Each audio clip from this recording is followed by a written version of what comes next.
Good morning sa inyong lahat, sa inyong mga kaibigan natin sa House Media. Muli po, welcome sa isa na namang press briefing dito sa Media Center ng House of Representatives, ang inyong House of the People. Mapalad po tayo ngayong umaga, kasama natin at kapiling natin sila House Prosecutor and Bicol Saro Party List Representative Terry Ridon at ang House Prosecution Impeachment Team Advisor and Spokesperson, former Congressman Robert Ace Barbers. Siguro to start the ball rolling, we hear the opening statement of our guests. Magandang araw po sa ating lahat. Ito po yung weekend bago ho yung pagbubukas ng panibago pong article ng confidential funds misuse. No? Pero bago po natin talakayin yon ay siguro maganda magkaroon muna ng wrap-up doon po sa unang sinalang na article. Sa darating pong Martes, si NBI Director Melvin Matibag ang huli pong isasalang ng prosekusyon para sa article on threats, no? Para tahiin yung kabuuan po ng naging investigasyon ng National Bureau of Investigation dito po sa continuing threat ng pangalang Pangulo laban sa atin pong Pangulo at kanya pong pamilya, no? So, inaasahan ho natin yung full bureau reporting. So, hindi lang po ito cybercrime investigation katulad ng ginawa po ni Attorney Lotok at ni Agent Kalilong, kundi yung iba pa hong mga ulat mula sa kabuuan po ng opisina ng NBI, no? So, yan po yung inaasahan ho natin sa pagsalang po ni Attorney Matibag sa darating pong Martes. Sa darating pong Lunes ay inaasahan ho natin yung pong pagtatanong ng mga senator judges patungkol po doon sa subpoena para sa tax documents, AMLC documents at bank accounts, no, ng mag-asawang Duterte Carpio. So, malinaw naman po yung mga binanggit na nung nakaraan. Una, wala ho tayong debate doon sa bank accounts dahil ito po ay malinaw and exception sa bank secrecy law, yung pong pagkakaroon ng impeachment trial.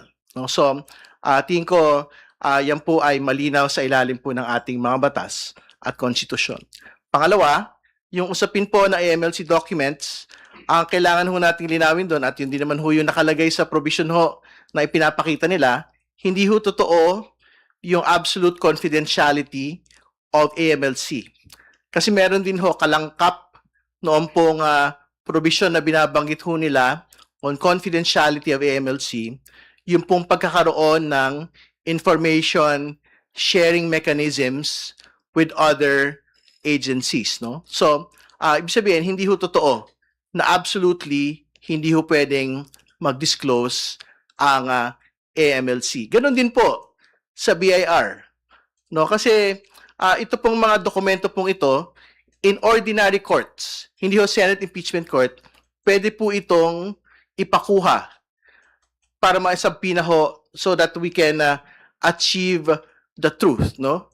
And more importantly, pwede ho itong gawin ng Senate Impeachment Court in pursuance of its constitutional power para ho magsabpina ng mga dokumento at hanapin ang katotohanan sa mga kaso ng pananagutan katulad po ng impeachment. So, I think yan ho basically yung gist noon po magiging talakayan sa mga senator judges sa darating pong Lunes, no? So, puntahan ho natin ho yung confidential funds misuse, no? So, yan na po yung inaasahan ho nating maisasalang hopefully as early as Wednesday.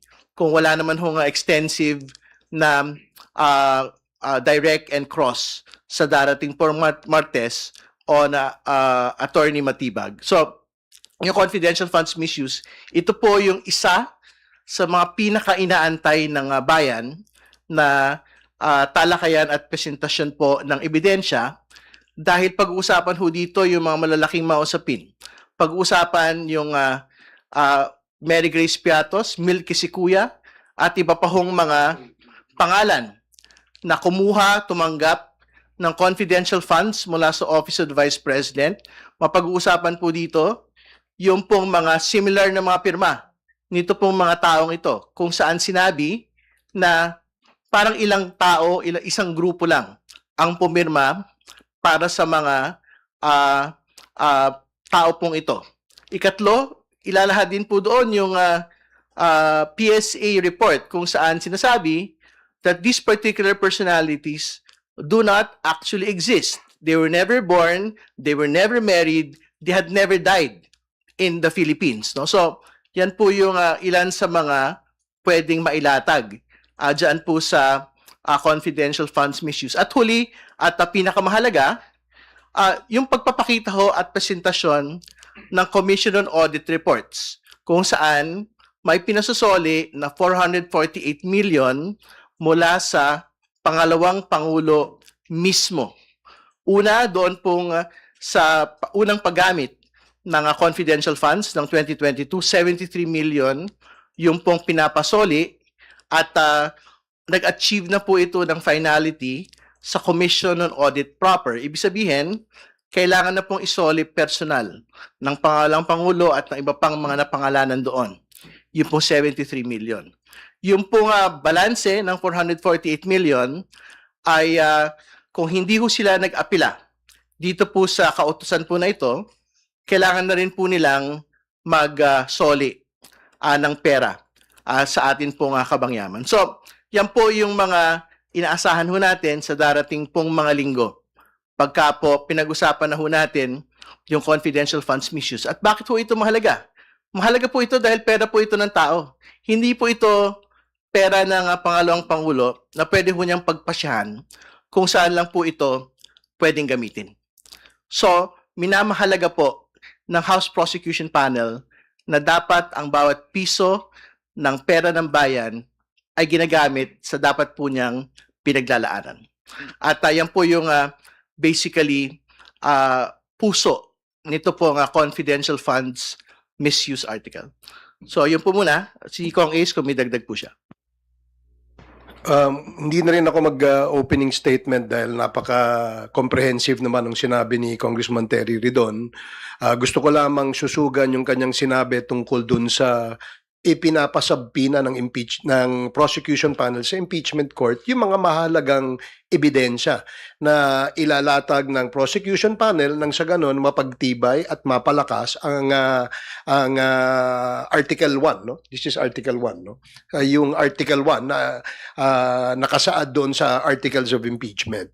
So, yes, meron pong sigurong matinding balitaktakan tungkol dyan, but I do believe and appeal, no, na itong mga dokumentong ito, kung gusto nating makita ang katotohanan, ay sana makita natin itong mga ebidensyang ito. Hindi ho ibig sabihin na guilty na ho yung respondent kapag isinabpi na natin itong mga dokumentong ito. Ang ibig pong sabihin nito ay pwedeng suriin ng impeachment court ng mga senator judges itong mga pieces of evidence na sa aming paniwala ay mahalaga para pagtibayin, palakasin ang aming inilagay doon sa Article 1, no? Yung sa tungkol dito sa Article 2 sa confidential funds. Now, going back doon naman sa nangyari nung nakaraang linggo, no? Nakita naman natin sa dalawang testimonya ng aming mga witnesses na ipinakilala at inilatag, hindi pa ho nagigiba, no?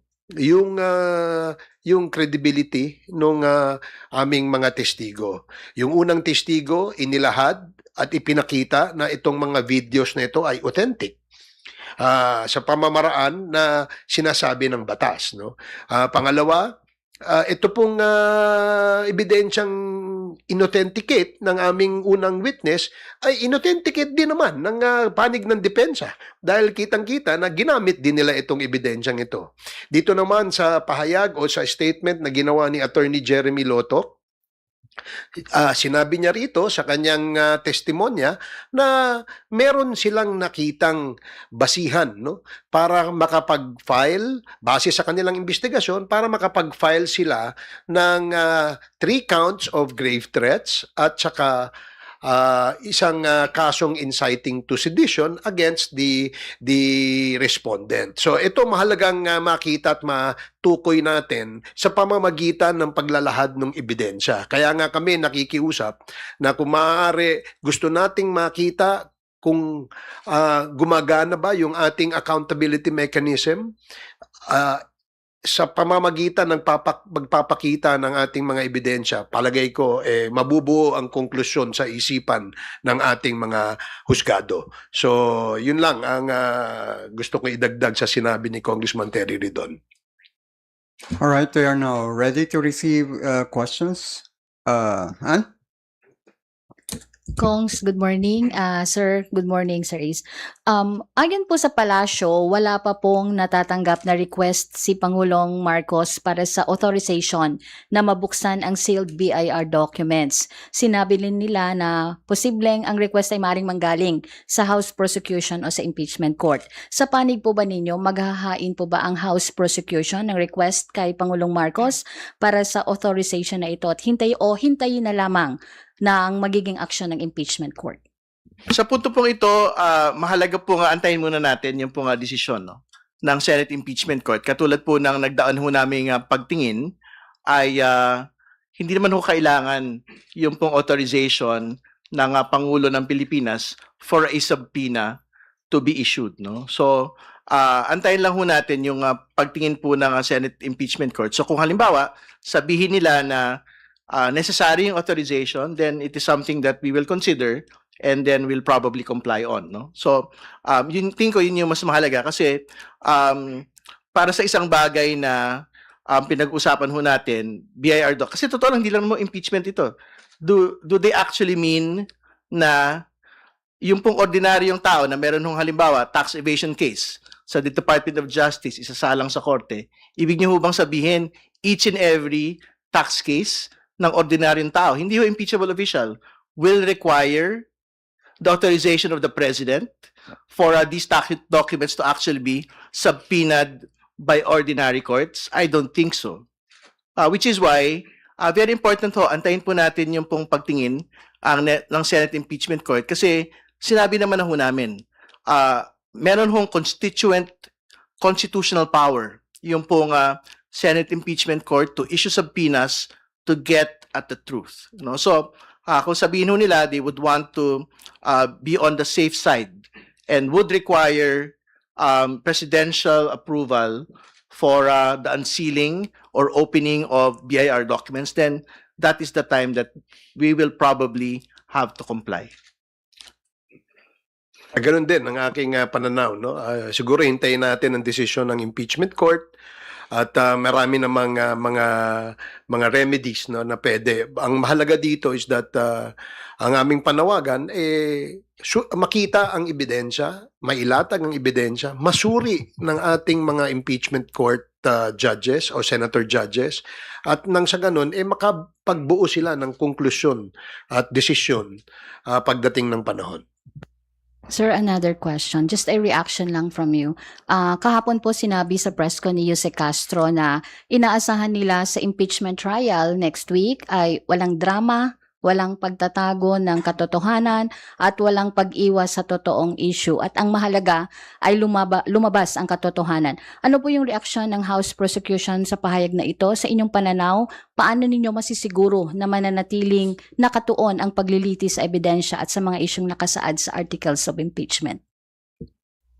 Tingin ko nakafocus naman ho yung prosecution panel sa una, ebidensya. No? Yan naman ho yung gawain nitong nakaraang mga linggo. Pangalawa, sa totoo lang ho, hanggat maaari naman po ay matapos na po ito.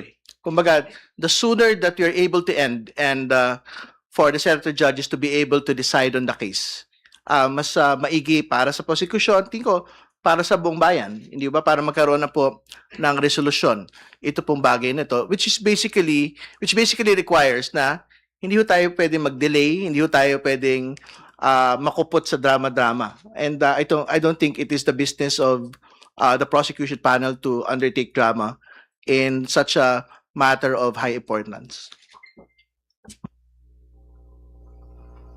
All right. Haji?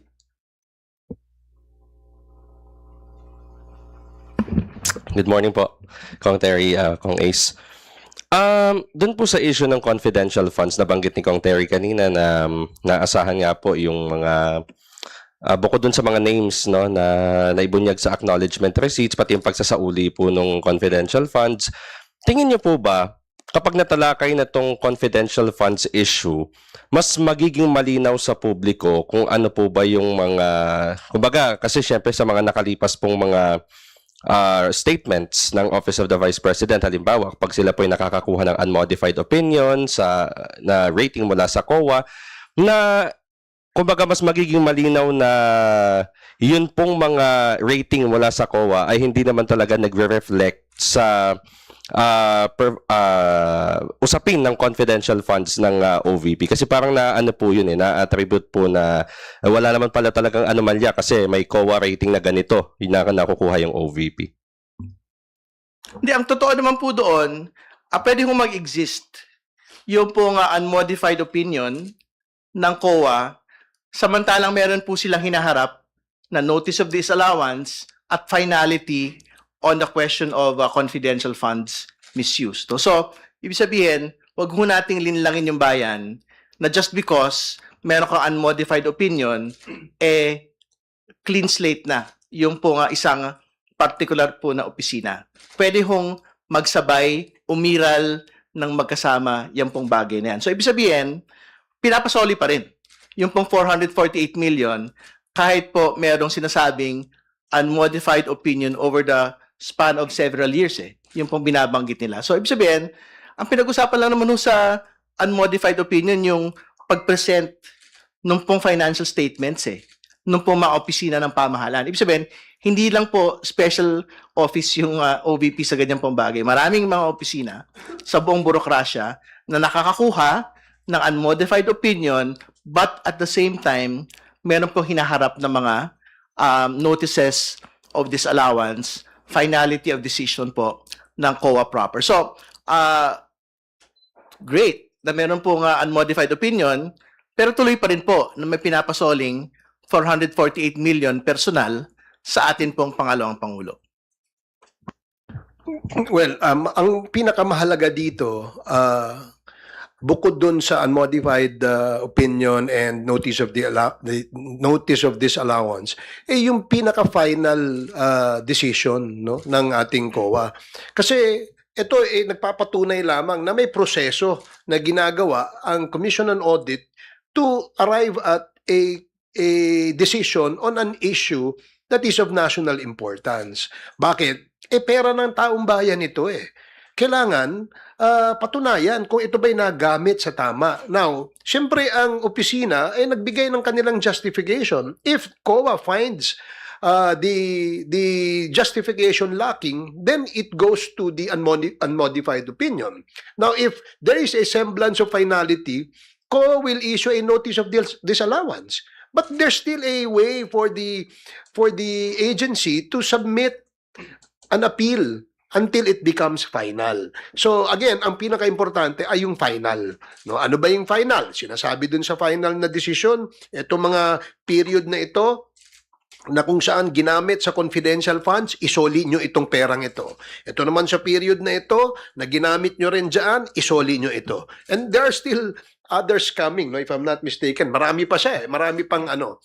So again, ang what is really important na maintindihan din ng ating mga kababayan, hindi yung unmodified opinion, hindi yung notice of disallowance, kung ano ang final decision ng ating Commission on Audit. Doon natin tingnan. Okay. Last question na lang po.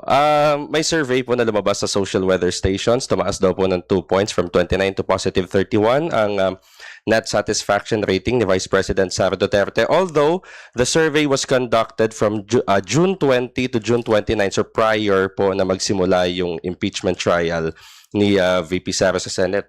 So ang question po, do you think after po na masimulan yung impeachment trial, narinig na po yung Article 4 o yung grave threats, magbabago po kaya yung satisfaction ng publiko sa performance ng Vice Presidente, or in any way makaka-apekto po ba yon sa rating ni VP considering na nag-umpisa na nga po yung trial? Well, una ho sa lahat, kailangan ho nating balikan yung ibig sabihin ng satisfaction ratings, no? Kasi mahirap na itali po yun doon sa impeachment proceedings.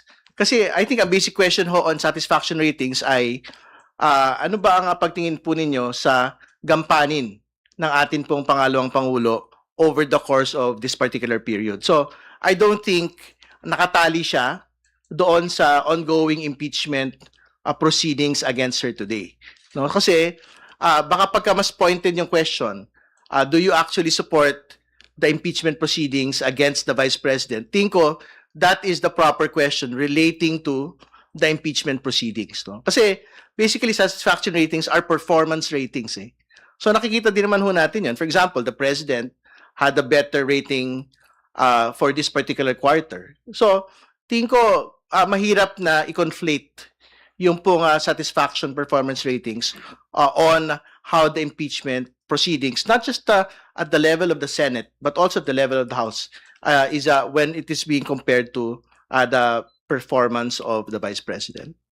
But would you sorry, kung trust po yung pag-uusapan, pwedeng bumaba? Hindi, we have to wait for that trust rating. Pero alam po niyo, there are surveys po kasi relating specifically to public support for the impeachment. So I think that would be the most relevant survey question and survey results. So kung meron po yun, kung tumaas man yun o bumaba, yun po yung may actual impact sa pinag-usapan ho natin on the Vice President and on the impeachment proceeding.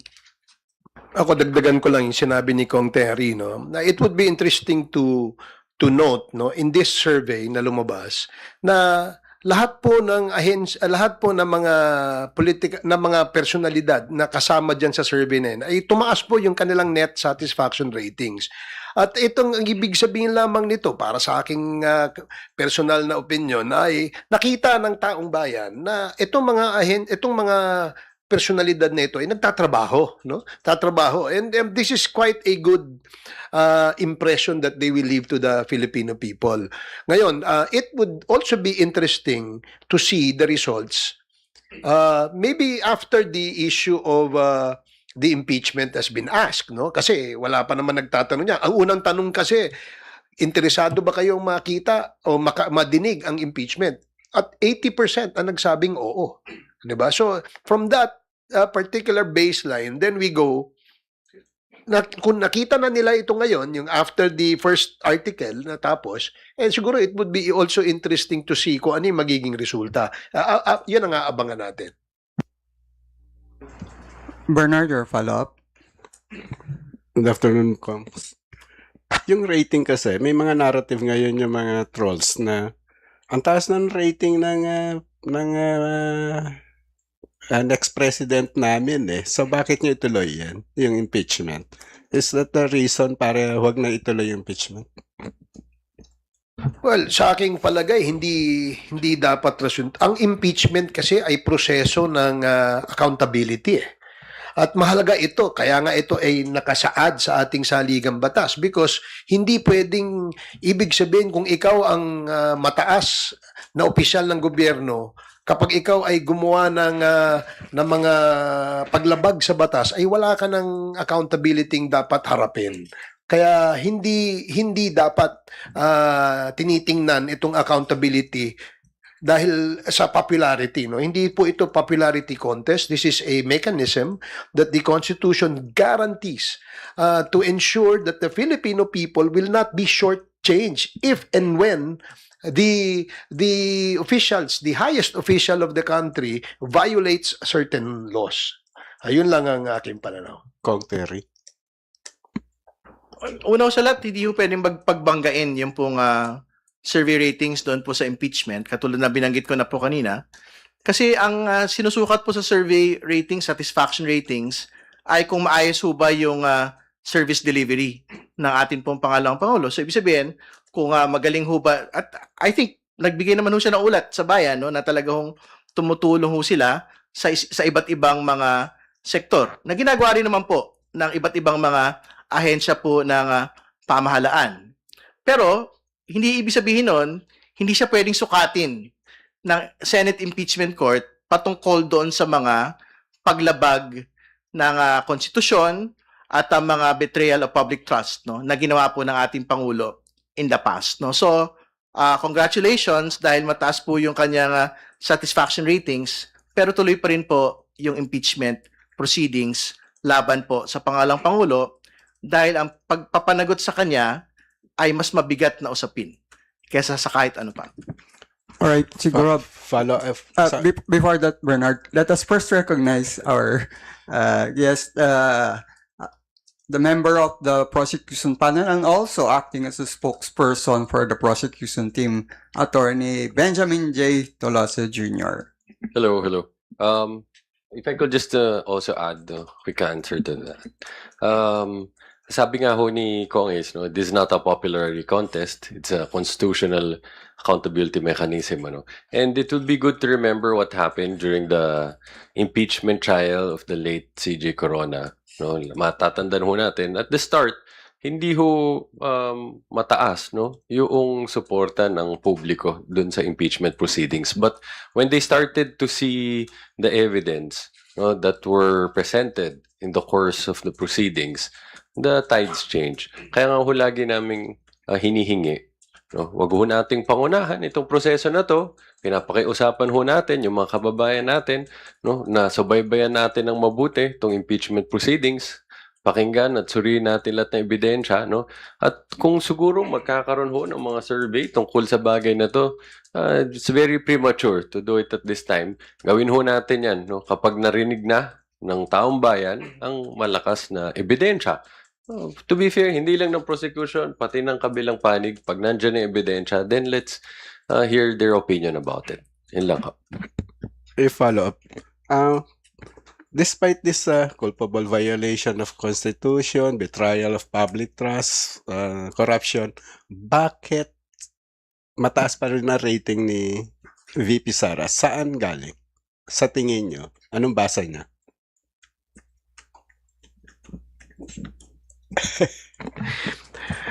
Mahirap sagutin yun kasi I think kung alam natin kung ano yung tanong doon sa survey, siguro more or less magkakaroon tayo ng picture kung ano yung posibleng dahilan, no, kung bakit, no.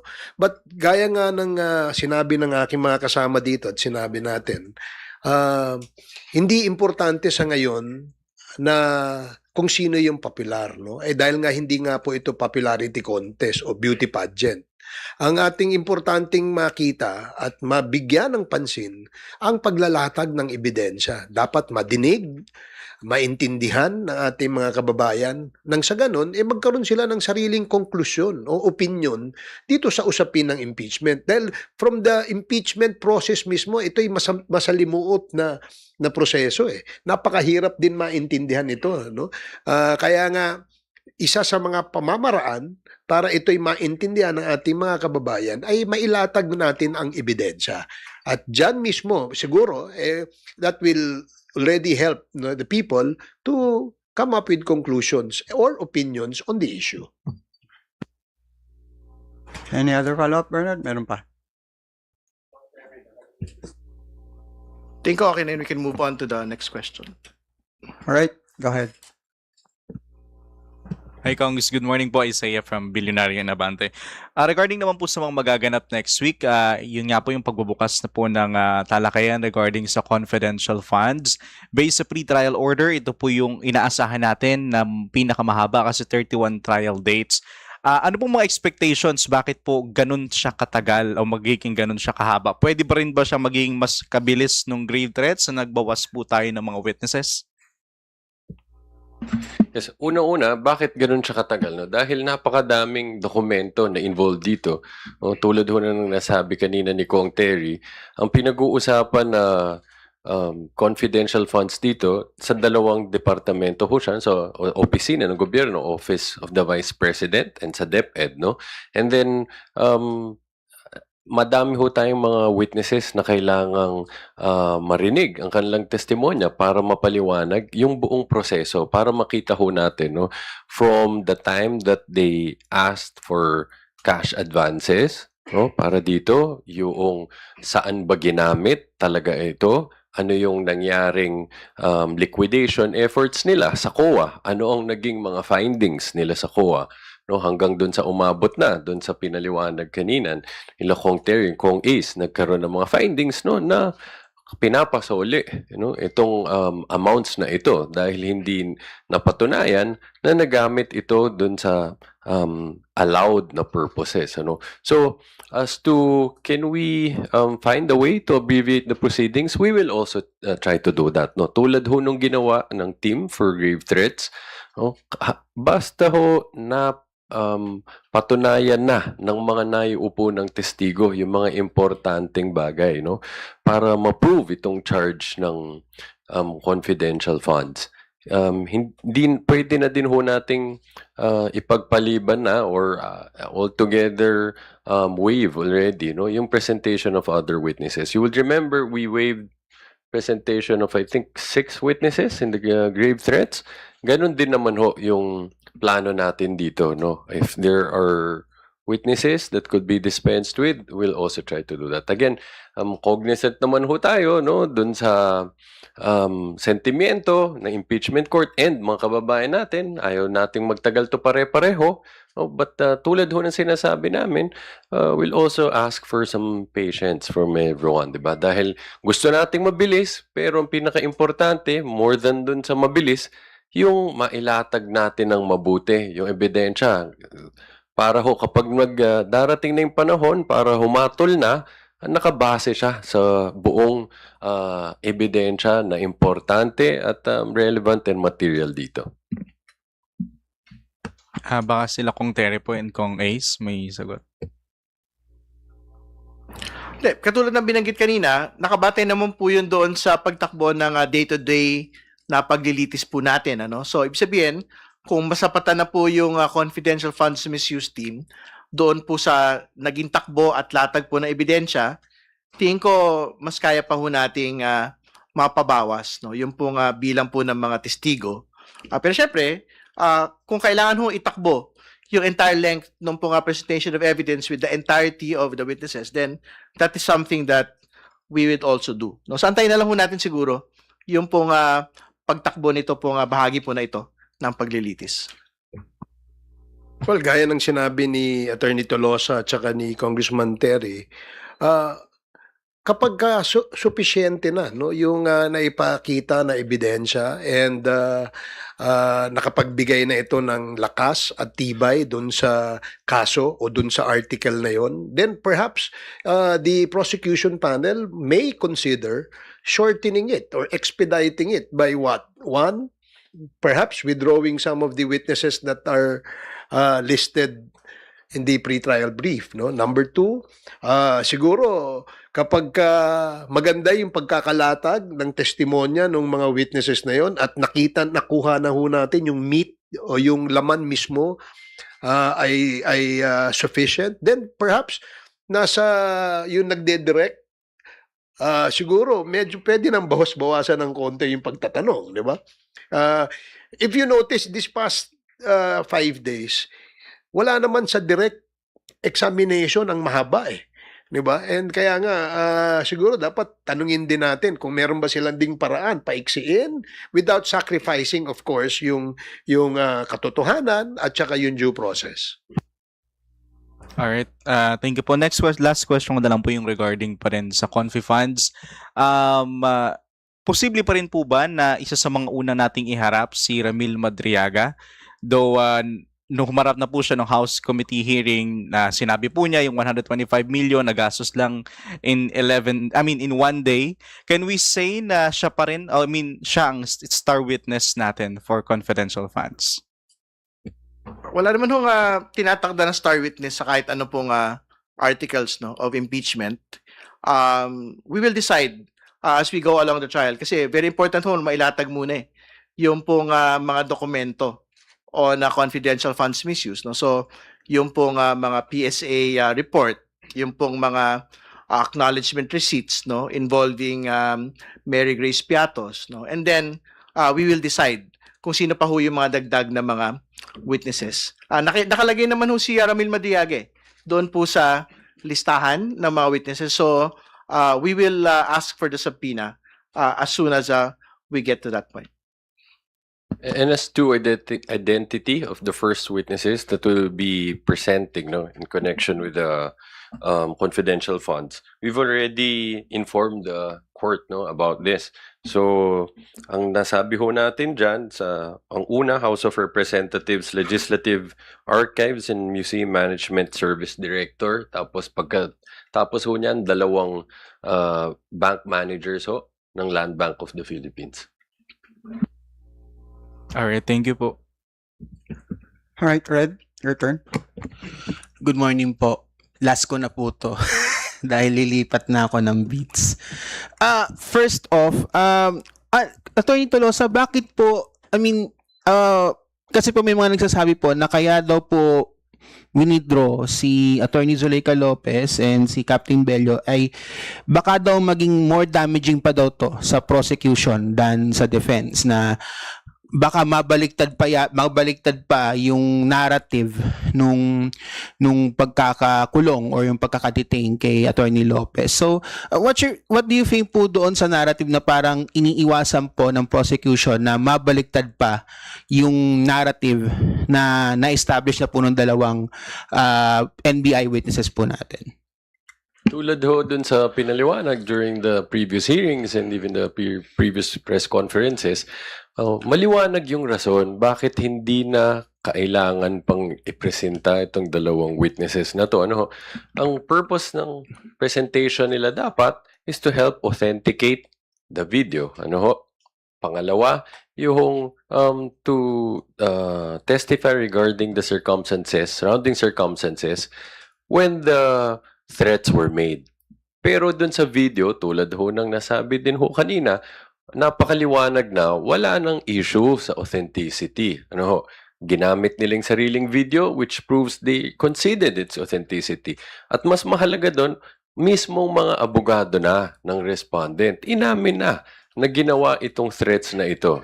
In response to the questions propounded by the senators. So wala nang question kung sinabi ba nila ng Vice Presidente itong pag-amin na meron na siyang kasunduan sa isang mamamatay tao na patay ng presidente. So that's the first, yung doon sa authenticity. Second, yung circumstances surrounding the detention.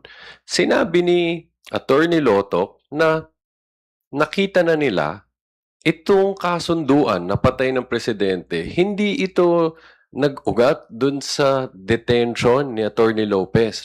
Sinabi niya, napakaliwanag, nung tinanong siya, during that interview, sinabi niya, meron na akong nakausap, ang hiningi niya dun sa tao na yon, patay ng presidente, first lady, then speaker of the house. Sinabi niya, at pumayag na siya. At binigyan pa niya ng instructions paano gawin to. Be relentless, huwag kang titigil hanggat di mo napatay. Sa makatuwid, sabi nga ni Attorney Lotok, maliwanag, bago pa nangyari detention, may kasunduan ng patayin. So, sabi niya, maliwanag na hindi ang detention ang cause nitong kasunduan na to. Yung detention, yun lang ang pagkakataon kung kailan inanunsyo sa buong publiko na meron ng kasunduang patayin. Since hindi naman ito yung cause nitong assassination plot na ito, hindi na namin kailangan pang mag-dwell ng matagal pa sa issue ng about detention dahil nga maliwanag na hindi naman yan ang naging rason kung bakit ginawa yun. Just to answer before the next question, this is not a battle of narratives. This is a battle of evidence. Kasi ang only relevant narrative here is basically the truth, At nothing precludes the defense from actually presenting Ms. Lopez when it is their turn to present the evidence. Hindi ba? So, she can have her time pagka ho yung pong depensa, yung pong magpipisinta na po ng ebidensya. And I think Attorney Tolosa had made it already plain na sapat-sapat na ho yung pong testimonya ni Mr. Kalilong, ni Mr. Lotok para ipakita po yung pong pagpapatotoo ng pong pagbabanta ng pangalawang Pangulo sa Pangulo at sa kanya pong pamilya. Follow up lang po. Kasi yun nga po, parang na-mention po yata ni Attorney Lotok na he mentioned na wala naman, na hindi po nila nalaman kung sino yung assassin. Is that material po ba doon sa prosecution na wala kaming nakitang assassin or wala kaming na investigahan or hindi namin nakita yung assassin mismo? Parang yun yung pagkakaano niya. So, do you think po ba it's an important narrative po ba na overlook ng prosecution or is that material po ba? To answer the question, again, on threats, hindi humalaga na meron pong contracting of an assassin. Yung pong pinapanagot po nito, yung pong pagbabanta mismo, and that has been established, authenticated by Attorney Lotok and Agent Kalinong. So, yun lang po yung mahalaga ron. Ang binabanggit lang naman po ni Attorney Lotok, as far as he is concerned, doon po sa Cybercrime Division, he does not have information whether or not meron po talagang person contracted to kill the Vice President. No? So, but in the next week naman po, Attorney Matibag will be presented as NBI Director. So, baka pwede mong maitanong doon kung if he has in fact information on whether or not there has been a contract to kill the President. No? So, yun po yung malalaman pa ho natin with some finality pag sinalang po siguro si Attorney Matibag kasi yung pong limitation ni Attorney Lotok ay sa trabaho lang po niya bilang Cybercrime Division Chief.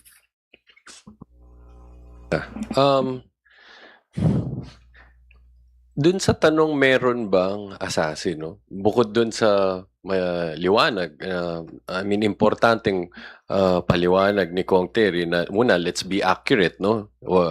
Walang statement to that effect na as if the NBI never found any information about this assassin. No? Sinasabi nga niya, lagi niyang tinuturo, it's the intelligence service. So, kaya nga hintayin natin yung next na witness namin. But pangalawa, dun sa question, meron bang assassin o wala? Ang liwanag na ng sagot dyan, Red, no? Meron. Anong basehan natin? Yung mismong pag-amin ng Vice Presidente na meron siyang kinausap na isang mamatay tao at nagkaroon siya ng agreement sa taong ito. No? Again, na-emphasize to ilang beses during the hearing. This is an admission against interest. No? Hence, isa yan sa pinakamatibay na pruweba under the rules on evidence. Pangalawa, maganda ho yung paalalang binigay ni Senator Judge Tito Soto, no? Na sinabi niya, huwag nating kalimutan, ang pinag-uusapan dito, hindi grave threats as a criminal action, no? Dahil yan, pinag-uusapan yan sa mga hukuman, no? Sa West. Ang pinag-uusapan dito, yung ginawa ba ng Vice Presidente na magkaroon siya ng kasunduan sa isang mamamatay tao na patay ng Presidente, yan ba ay isang pagtataksil sa tiwala ng bayan? Yan ba ay seryosong paglabag sa konstitusyon? At the end of the day, yan ba ay pinapakita ba na hindi na siya karapat-dapat na manatili sa pwesto bilang Vice Presidente? No? Dahil yan o yung mga pinag-uusapan dito sa impeachment proceedings. Asa lang po on my end.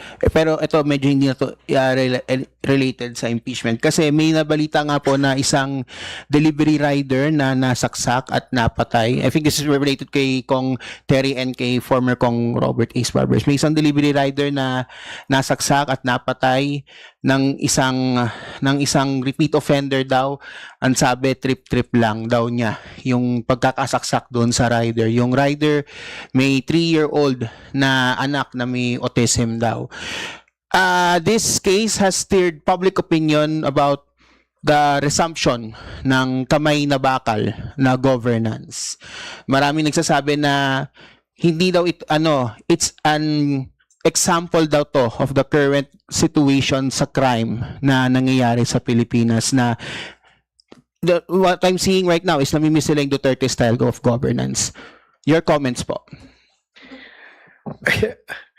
Nagulat ako dun sa sinabi mo. Anyway, kinalulungkot natin ang nangyari doon sa ating rider, no? At tayo po ay nakikiramay sa kanyang pamilya. Pangalawa, itong pangyayaring ito na sinasabi nga ay trip-trip lang, of course, kinukundina natin yan, no? Hindi naman ito dapat mangyari, no? Pero gaya ng sinabi mo, Red, na ito ay repeat offender, ang ibig sabihin lang nito, itong taong ito talagang may criminal na tendency. At hindi dahil sa administrasyon ni Juan, ni Pedro, ang dahilan kung bakit siya nanaksak. Siya ay repeat offender, siya ay isang kriminal, at dapat siya ay pinaparusahan sa ilalim ng ating batas. Now, kung sinasabi nating namimiss ba natin yung bawat kanto may patay? Yung ba ang gusto nating nakikita araw-araw? Yan ba ang ehemplo ng isang tinatawag na kamay na bakal? Yung kaliwat kanan may nakikita kang tumutumba, may namamatay, at sinasabing nanlaban, at sinasabing droga ang dahilan? I guess, hindi yun yung dapat nating tinitingnan, no? Ang importante dito, yan ba ay mapapanagot sa batas? Kung siya ay nahuli at siya ay at merong ebidensya, dapat siyang managot, no? Dapat yan ikulong. Kung maaari nga mabulok sa kulungan, mas maganda, no? Dahil sa kanyang ginawa, hindi niya isinaalang-alang yung pamilya nitong rider na ito, no? Kung sasabihin niyang iyan ay trip-trip lang, mas magandang mag-trip ka sa bilibid, no? Doon mo tingnan kung yung pagiging kriminal mo dapat ba doon sa loob ng bilibid. Again, no, let me say and emphasize na hindi ho ito usapin ng administrasyon. Ito ay usapin ng tendency nitong taong ito na maging na isang kriminal, no? So, 'yun ang sagot ko dun sa tanong mo. Anything to add, Kong Terry? Nahirapan lang ako intindihin yung return to a Duterte style governance, no? Kasi what do we actually mean by that? A return of extrajudicial killings? Yun po ba? Parang that is something that is unacceptable kasi the question on extrajudicial killings is still being litigated at The Hague today. Hindi ba? At okay siguro yun as a Facebook post, no, na parang ubusin lahat yan. Pero we will go back to the most basic point. If it comes to your doorstep, inosente yung kapatid mo, asawa mo, mahal mo sa buhay, subjected to extrajudicial killings. We just have to go back to Kian de los Santos. Hindi ba? Is that the governance that we actually want? Lives lost. Hindi ba? Childhoods lost. Tingin ko, that is something that is cute on a Facebook post. Pero in real terms, parang I don't think that is a life that we would want to see again. Can I add something quickly? Siguro dahil dito sa mga ganitong karahasan, mas lalong importante na dapat tayo as a nation, as a society, pakita natin na we reject that, no? Na hindi katanggap-tanggap sa atin ang mga pag-uugali ng karahasan, ng pagmumura, no? Nang walang habas sa mga hindi lang kahit sa kaninong tao, but all the more dun sa head of state natin, sa presidente natin, no? At pagtangkaan ng buhay niya at again, no, anunsyo pa natin sa buong mundo na meron ka ng napakaliwanag, no, na agreement, kasunduan sa isang mamatay tao na patay ng presidente. Dapat all the more, no, pakita natin, hindi yan acceptable sa atin, yung ganyang klase. Alright. Thank you, Red. Tina, return. Patanong lang po. Bakit daw po hindi kinuha si former NBI Director Santiago as a witness of the prosecution in the articles on grave threats when he was the NBI Director when the VP had her online press con, and he is listed as a witness of the defense.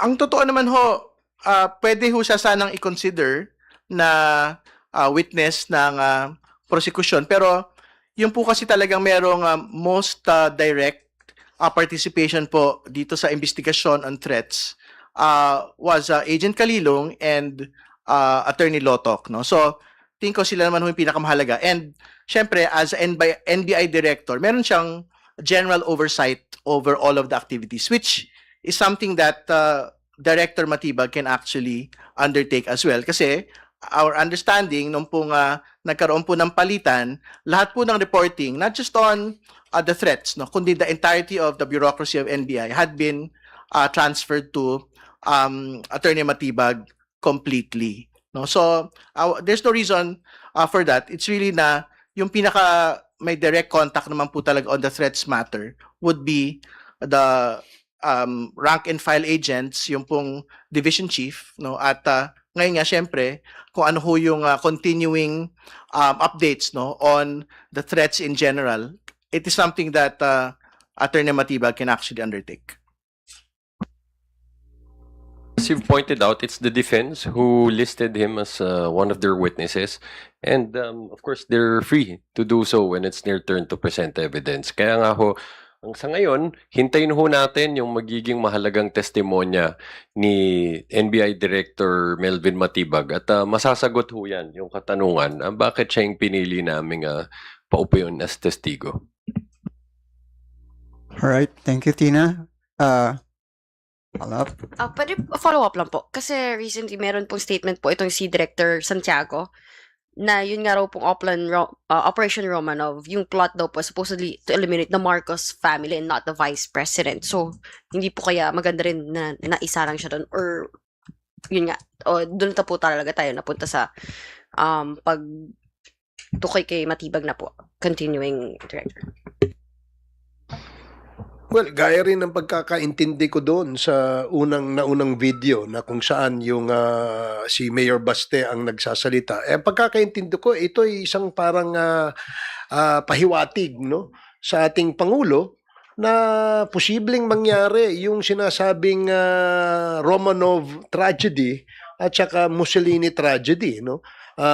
Kung hindi daw babaguhin yung kanyang direksyon na tinatahak. So I guess I subscribe to the logic presented by Director Santiago in saying that this is actually a threat, no, to the first family.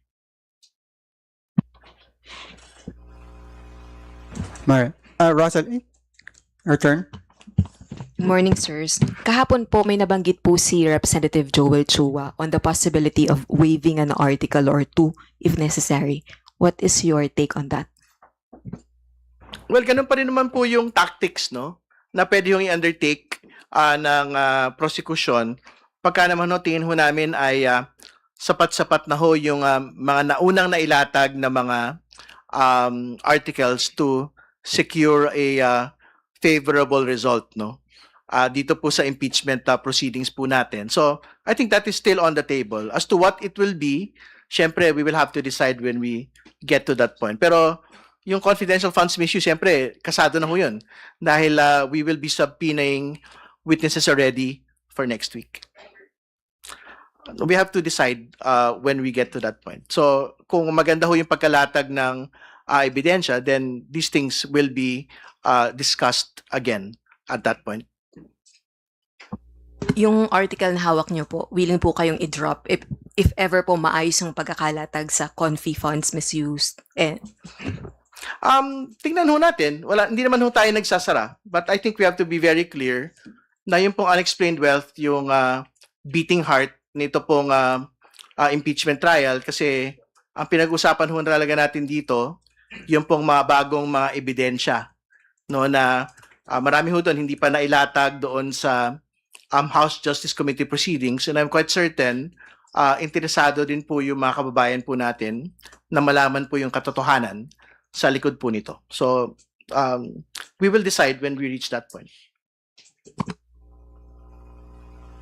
How confident are you po, sirs, na matatapos po natin yung process ng impeachment trial and no eventualities will cut short the process? Well, tingin ko naman magtutuloy-tuloy po ito within the period that had been granted by the Senate Impeachment Court.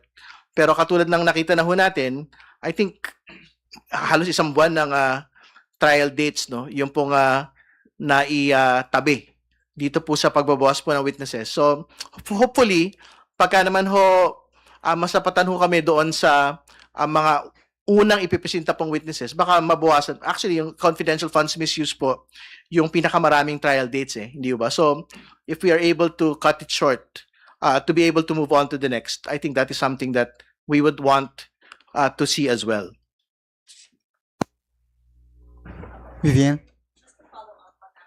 Question. Tama po ba sabihin na, well, as you mentioned na beating heart, itong alleged unexplained wealth na article, tama ba sabihin na off the table yung pag-waive sa presentation nitong article na to? Just to follow the logic of what Congressman Joel said, no? So, yung waiving of articles in the future will be discussed when we reach that point, no? So, syempre, kung tingin naman ho namin okay na kami at confidential funds and we really would want to abbreviate the process, then waiving even that will still be on the table, hindi ba? Okay. Opo, mag-off topic lang po ako regarding po sa legislative work. Meron po bang any adjustments on your part since more than a week na lang po magsisimula or mag-open na po yung second regular session ng 20th Congress? At kasabay nitong impeachment trial. Ang totoo naman kailangan hatiin ng mga House prosecutors yung trabaho nila bilang House prosecutor, bilang legislator, at bilang merong mga constituencies, no? At mga sektor. So, yung pong 7 araw sa linggo ay hahatiin po talaga namin. Tuloy naman yung bills filings at 16 naman po kami sa panel. So, pagbalik po ng Kongreso, doon sa legislative work po namin, so kung meron po mga committee hearings na kailangan pong puntahan dahil meron kaming bills or meron po kaming mga sinusupport na mga usapin, syempre maghahatian na lang po kami ng trabaho doon sa bagay po na yan. Kasi halimbawa, doon naman sa confidential funds misuse, hindi naman ganun kalaki yung team. So yung mga hindi deployed for that particular article can basically focus on much of their constituent and legislative work. No? So, tingin ko, yun naman po this is the work that we had took upon ourselves, no? But it is something that we would want to be able to deliver on in the best manner that we can. Okay po. More than a week before the State of the Nation address of the President, you have always highlighted that the impeachment trial is a constitutional mechanism to uphold accountability and rule of law. Would you consider the impeachment trial commencement an accomplishment under the PBBM administration, especially that since 19 Congress ay pinopursue ng House of Representatives ang impeachment against the Vice President? I wouldn't say that it is the President's accomplishment kasi impeachment proceedings are entirely a legislative matter, no?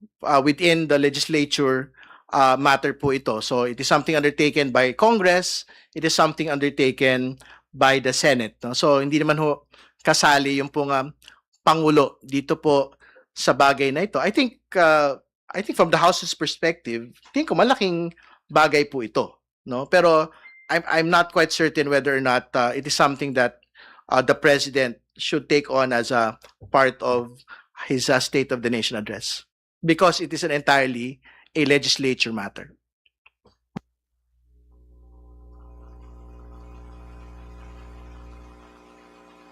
I cannot speak for the President, but I can speak for the House. I think the 257 House members that supported the impeachment really would want to seal this particular action as a major flagship action of the House of Representatives for accountability.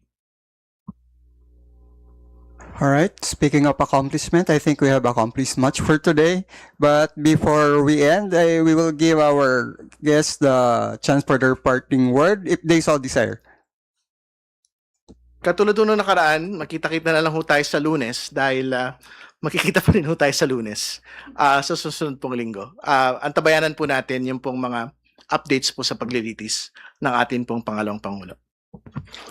Ako'y mananawagan sa ating mga kababayan na subaybayan niyo po itong impeachment o itong paglilitis na ito dahil napakahalaga. Hindi dahil sa kung sinong politiko ang napapaloob dito, kundi napakahalaga ho ito sa ating mga ordinaryong mamamayang Pilipino. Baka itong prosesong ito ay isang proseso na dapat naiintindihan natin at ito ay may kaugnayan sa ating araw-araw na pamumuhay. And by watching the trial, may iwasan po natin yung pagkalat ng fake news. Alam niyo po, ngayon umpisa yung mga fake news, ang dami hong kumakalat. No? Kanya-kanyang naratibo, kanya-kanyang opinion. Now, second, kung meron po tayong mga surveys tungkol sa trust ratings, siguro mas maganda rin magkaroon din tayo ng survey sa performance naman. Tingnan natin, sino ba sa ating mga lingkod bayan na nagtatrabaho? Mahalaga yan dahil nakikita ng taong bayan kung sino po yung kanilang sinisweldohan na gumagawa ng kanilang trabaho. So that's just the message. And just a short one. Again, inanyayahan ho natin lahat ng mga kababayan natin na subaybayan to. Pati ho, yung hearing sa Lunes, kahit wala hong uupo ho dyan na testigo, napaka-importante pa rin ho nung magiging usapin at pagpapasya ng gagawin ng impeachment court, paukol dun sa BIR documents, AMLAC, and bank records. Dahil dito, again, this is an important constitutional mechanism to ensure an exact accountability.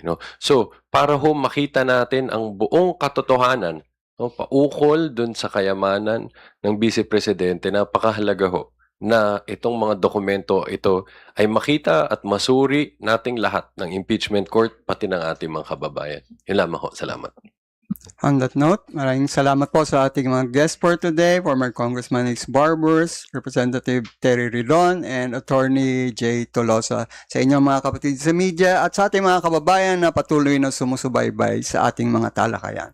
Magandang tanghali sa ating lahat.